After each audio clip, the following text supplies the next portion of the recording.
할렐루야. 하나님이 살아계신 하나님이라고 믿어지는 분은 한번 아멘 합시다. 누가복음 10장에 있는 말씀을 중심해서 은혜를 나누고자 하는데, 설교는 세 가지를 할 거예요. 1, 2, 3 먼저 보여주시기 바랍니다. 화면으로. 준비가 됐나요? 1, 2, 3. 첫 번째 나누고자 하는 것은 강도 만난 사람, 강도 만난 사람. 두 번째는 진짜 이웃을 만난 사람. 세 번째는 자비를 베푼 사람. 이 세 가지에 대해서 은혜를 나누고자 합니다.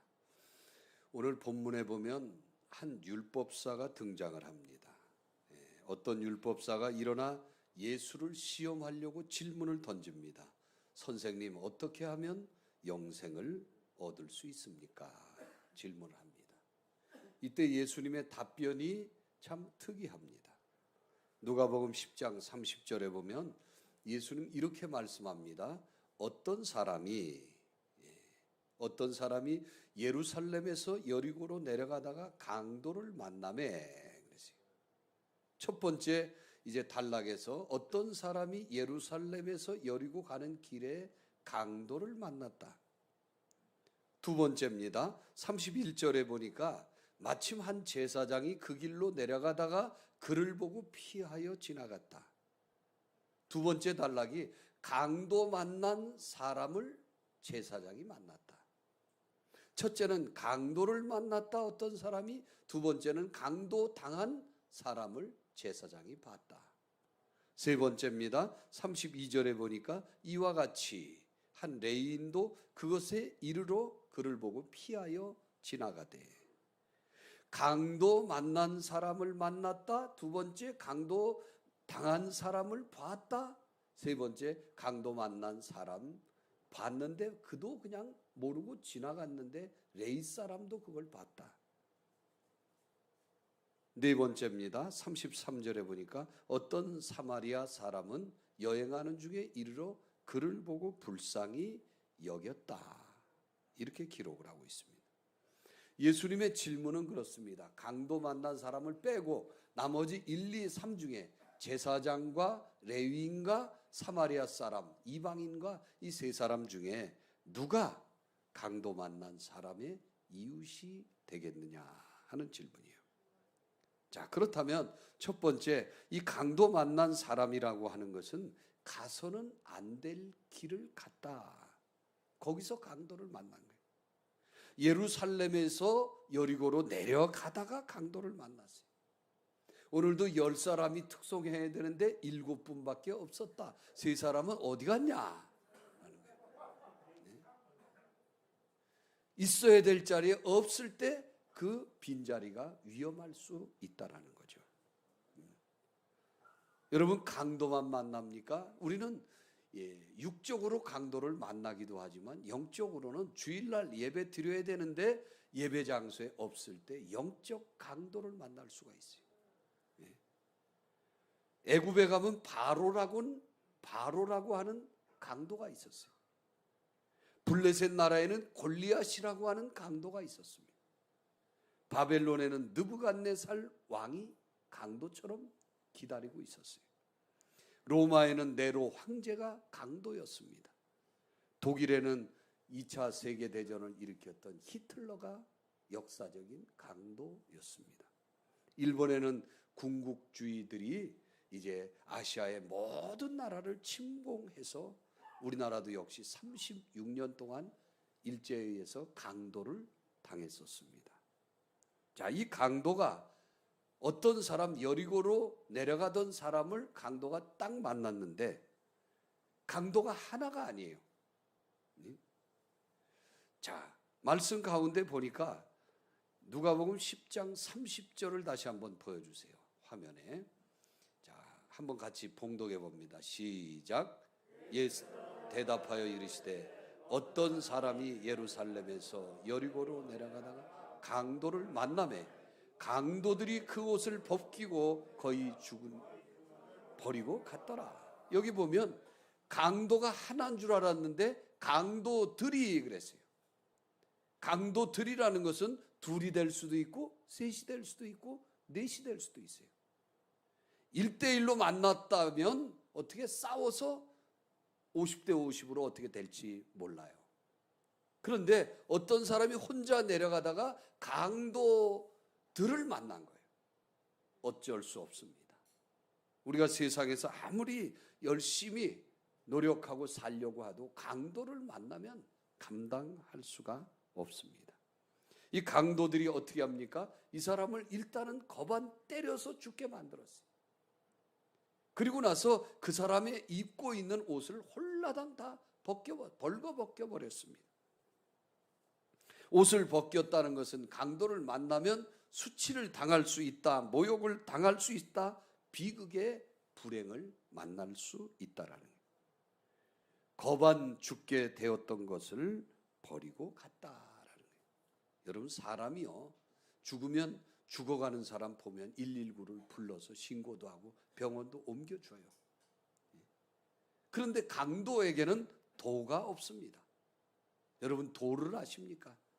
마땅히 지켜야 될. 그래서 어떤 사람은 해도 너무하면 이렇게 표현합니다. 이건 사람의 도를 넘었다. 무술하는 사람에게는 무도가 있어요. 무도. 차를 마시는 자, 이제 차를 마시는 거에도 다 도라고 하죠. 거기 도가 있습니다. 그런데 강도에게는 기본적인 도가 전혀 없습니다. 마귀도 역시 아무런 도가 없어요.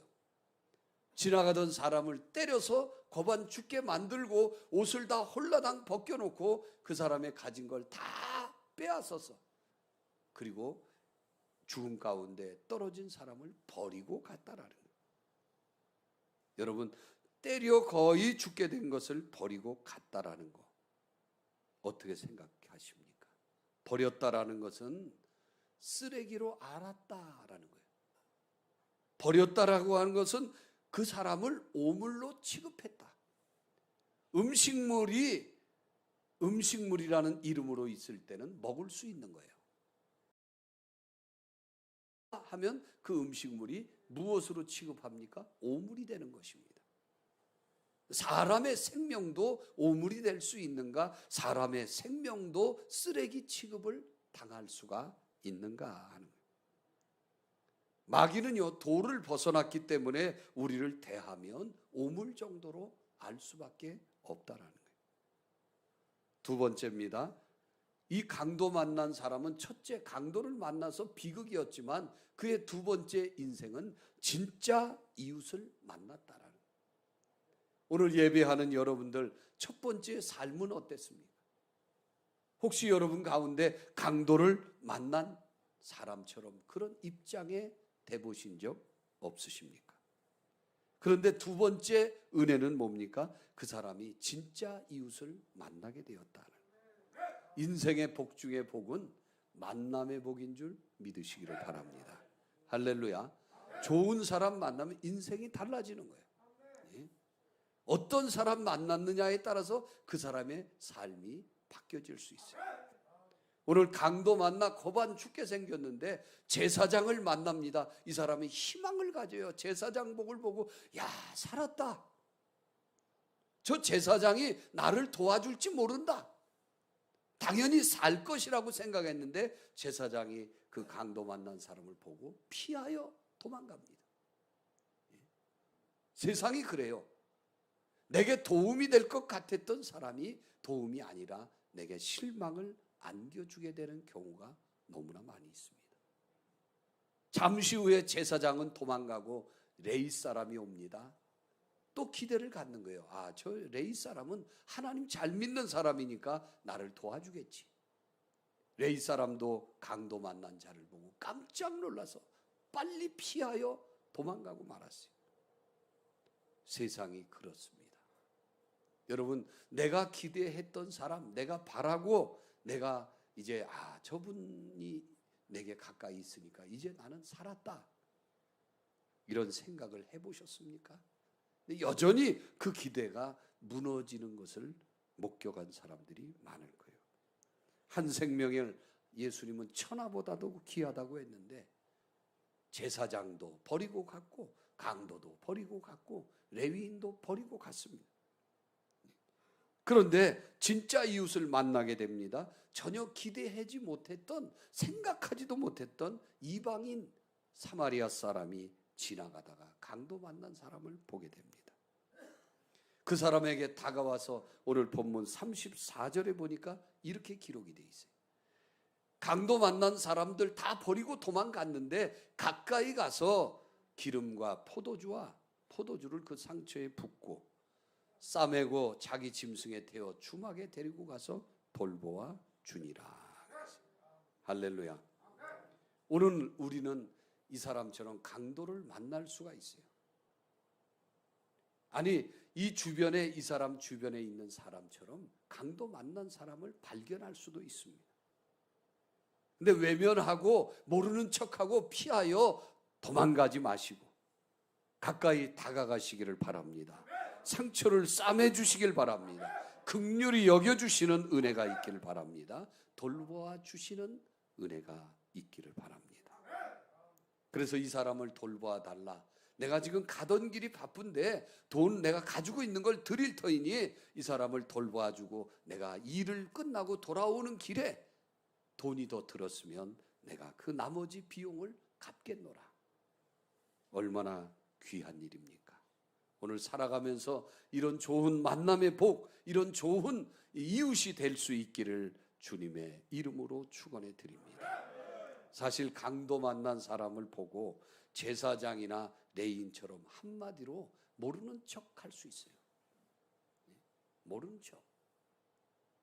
가끔 가다 보면은요, 동네에서 무슨 싸움이 일어나거나 무슨 폭력적인 일이 일어날 수 있어요. 나가서 남편이 가서 저거 말려줘야 된다고, 약한 사람이 지금 매를 맞고 있다고 가면 여자들이 붙잡아 가지 말라고. 근데 그 붙잡았는데 거기 밖에서 매를 맞고 있는 그 사람이 내 자녀일 수도 있어요. 그런데 못 본 척하라고, 모르는 척하라고. 참 쓸쓸한 세상인 것을 보게 됩니다. 지금 지구촌 한 곳에는 우크라이나라는 나라가 러시아로부터 강도를 당했어요. 제가 사진 하나 보내줬는데 한번 보여줘 보시죠. 사진을 한 장.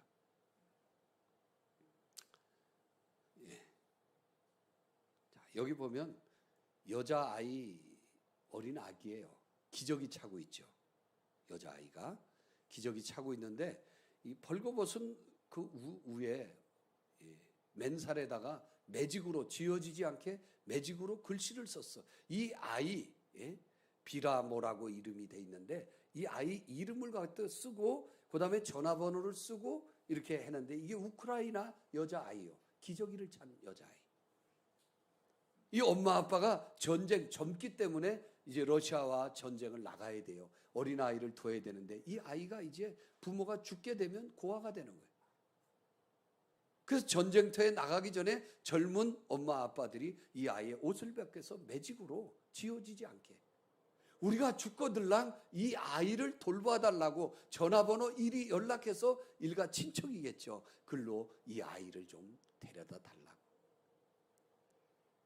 그리고 이제 기저귀 찬 아이, 그 기저귀 밑에 자세히 보면 참 가슴이 참 찡한 내용인데 그 기저귀 밑에 보면 노란 색깔이 좀 비쳐요. 아마 똥을 아이가 지린 것 같아. 제 생각이에요. 예? 파란 기저귀 밑에 약간 노란색이 보입니까? 예? 근데 지금 엄마 아빠는 그 아이 기저귀, 어린 딸의 기저귀에 똥을 싸서 뭉개고 있는 거 치워줄 여력이 없어요. 전쟁터에 나가야 되고 자기들은 곧 죽을 것이고 이 아이는 어떻게 해요? 이 아이는 고아가 될 확률이 높아요. 그래서 어린 딸의 등짝에다가 그 맨살에다가 매직으로 지어지지 않게 전화번호하고 이름을, 생년월일을 기록하는 그 부모의 마음이 어떻겠냐 이거야.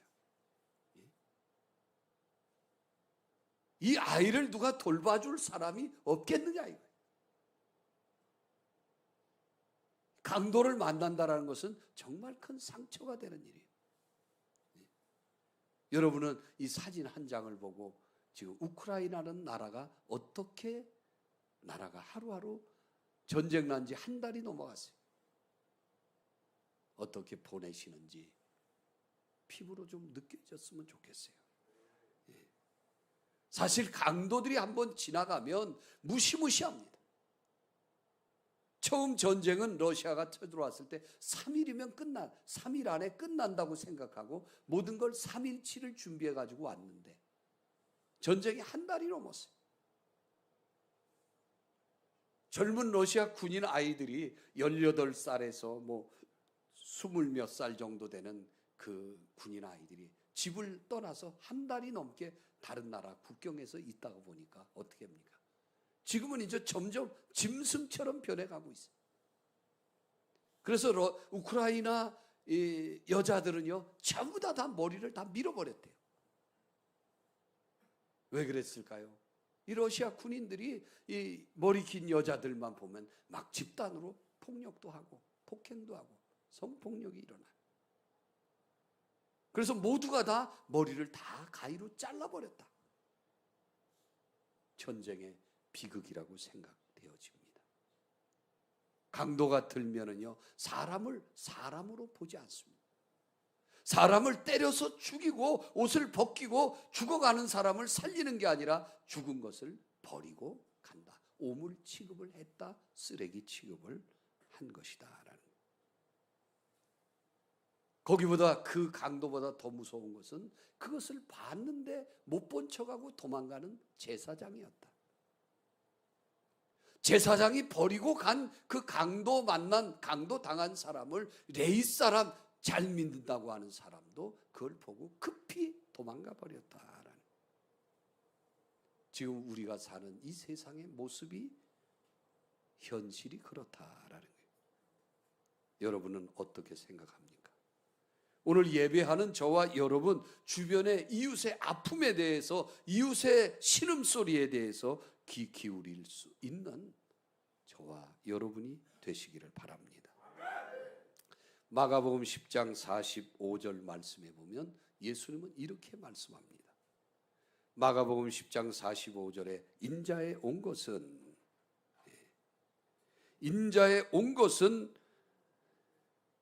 섬김을 받으려 함이 아니요 도리어 섬기려 하고 자기 목숨을 많은 사람의 대속물로 주려 함이라. 여러분 어떻습니까? 예수님이 이 땅에 오신 목적이 그렇다는 거예요. 예수님은 제자들의 발을 닦아주셨습니다. 제자들 앞에 무릎을 꿇고 이제 제자들의 발을 씻겨주신 예수님을 기억하시기 바랍니다. 마지막 세 번째, 자비를 베푼 사람에 대한 것입니다. 자비를 베푼 사람. 누가복음 10장 37절 말씀을 한번. 이르되 자비를 베푼 자이니이다. 예수께서 이르시되 너도 가서 이와 같이 하라 하시니라. 주님의 명령이 뭡니까? 너도 사마리아 사람처럼 신음소리 듣고 외면해서 도망가는 다른 사람 제사장 레인처럼 하지 말고 가서 싸매주고 돌봐주고 그 사람을 살릴 수 있는 사람이 되도록 하라. 야고보 2장 14절 말씀을 소개합니다. 내 형제들아 만일 사람이 믿음이 있노라 하고 행함이 없으면 무슨 유익이 있으리요. 그 믿음이 능히 자기를 구원하겠느냐. 말만 믿는다고 하고 말만 어려운 자를 돕는다라고 하면 그 믿음이 행함이 없는데 그 믿음이 죽은 믿음 아니겠느냐라는 거예요. 오늘 여러분들이 예배하며 이 코로나 시대에 오미크론 시대에 또 조금 지나가면 그거 말고 또 뭐가 또 온대요. 예? 기가 막히지 않습니까? 여러분은 이런 코로나 팬데믹이 언제쯤 끝날 것 같습니까? 어디서 머물 것 같습니까? 주님은 이러한 시대에 저는 이 코로나도 우리 인간에게는 강도 같은 존재다라는, 우리의 모든 자유를 빼앗아가요. 우리의 자유로운 삶을 다 빼앗아갑니다. 그러나 이 가운데서도 우리가 해야 될 일은 분명히 있는 줄 믿으시기를 바랍니다. 그래서 귀에 강도 만난 사람 신음소리가 들리면 그걸 기회를 놓치지 말고 한번 저를 따라합니다. 기회를 선용하라. 기회를 붙잡아라. 도울 수 있는 사람이 있으면 외면하고 못 본 채 하지 말고 찾아가서 도울 수 있는 가나안 교회 성도님들이 되시기를 바랍니다. 설교를 듣고 은혜만 받으면 안 돼요. 은혜 받으면 깨달았다라는 거. 아, 그래, 좋아. 은혜에서 한 단계 더 뛰어나가면 도전을 받아야 돼요. 도전이라는 건 뭐예요? 부담이 되는 거예요. 그렇게 해야 되는 거예요. 그러나 도전을 받은 말씀은 좀 불편하게 들릴 수 있습니다. 그러나 이 험난한 어려운 시대에도 강도들이 드글드글하는 이런 시대에도 우리가 그리스도의 사랑을 가지고 도움의 손길을 내놓을 수 있는 청량리 가나안 교회가 되어지기를 주님의 이름으로 축원해 드립니다. 말씀을 마칩니다. 누가 내 생각에는 이 세 사람 중에 누가 강도 만난 자의 이웃이 되겠느냐 하는 거예요. 여러분은 누구라고 생각되어지십니까? 율법사의 관심은요, 사실 누가 내 이웃입니까? 누가 내 이웃이냐는 질문을 던졌는데 예수님은 누가 강도 만난 자의 이웃이 되겠느냐? 칼에 맞고 거반 죽어가는 사람에게 그 사람에게 이웃은 누굽니까? 직접 찾아와서 만나주고 싸매주고 약을 발라주고 나귀에 태워서 주막에 데려가서 먹을 걸 먹여주고 치료해주는 거예요. 진짜 이웃은요, 행동하는 이웃입니다. 율법사는 자기 중심적으로 관심을 가졌다면 예수님은 강도 만나서 죽어가는 사람 입장에서 누가 그 사람의 이웃이 되겠느냐 하는 질문이에요. 오늘 살아가면서 나와 관계가 없으면 신경 쓰지 않는 시대예요. 우리 편이 아니면 신경 쓰지 않는 시대입니다. 우크라이나 전쟁 막 터졌을 때 얼마 지나지 않아서 우리나라에 3명의 옛날 군인 출신들이 그 비행기 타고 굴러 넘어갔잖아요. 난리가 났어요, 우리나라에서. 여러분은 어떻게 해석하셨습니까? 그 3사람. 뭐 난리가 나니까 뭐 여권 취소시킨다 그러고 막 이제 오면은 1,000만 원 이상 벌금을 매기고 아니면 감옥살이 해야 된다고 막 2사람은 왔어요.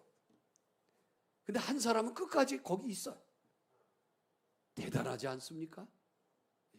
만약에 우리나라에서 전쟁이 나서 우리나라에 막 여기저기서 죽어가는데 해외에서 3사람이 도와주겠다고 오면 우리나라에는 그걸 내쫓습니까? 박수를 쳐줍니까? 근데 사람들이 상황에 따라서 달라요. 입장에 따라서 달라요. 어떻게 보면 참 귀한 일 아닙니까? 근데 귀한 일도 도우러 갔는데도 웃음거리가 되는 그런 시대에 살고 있어요. 사람들이 뭐라고 하든지 어떻게 평가하든지 간에 오늘 우리는 말씀 중심으로 끝까지 이웃의 아픔에, 이웃의 신음에 그리스도의 사랑의 손길을 내미는 가나안 교회 성도들이 되시기를 바랍니다. 아마도 이 강도 만나서 죽었다가 살아난 사람은 성경에 더 기록은 하고 있지 않지만 그 사람은 남은 생애를 어떻게 살았을까요? 어려움 당한 사람을 찾아가는 삶을 살았을 거예요. 신음소리 나면 외면하지 않고 담대하게 찾아가서 그 사람을 도와주는 삶을 살지 않았겠는가. 저는 그렇게 평가합니다. 이제 말씀을 마칩니다. 오늘 이런 이웃, 진짜 이웃이 있는가? 우리 주변에 죽어가는 신음하는 소리를 듣고 찾아와서 붙잡아주는 그런 사람이 있는가? 진짜 친구가 있는가? 생명의 관계를 나눌 수 있는 그런 친구가 있었으면 좋겠다 하는 생각을 갖게 합니다. 여러분에게 진짜 친구가 있기를 바랍니다. 그거보다 더 중요한 것은 내가 진짜 친구가 되어 주시기를 바랍니다. 진짜 좋은 이웃이 되어서 살아가기를 주님의 이름으로 축원해 드립니다. 기도하겠습니다.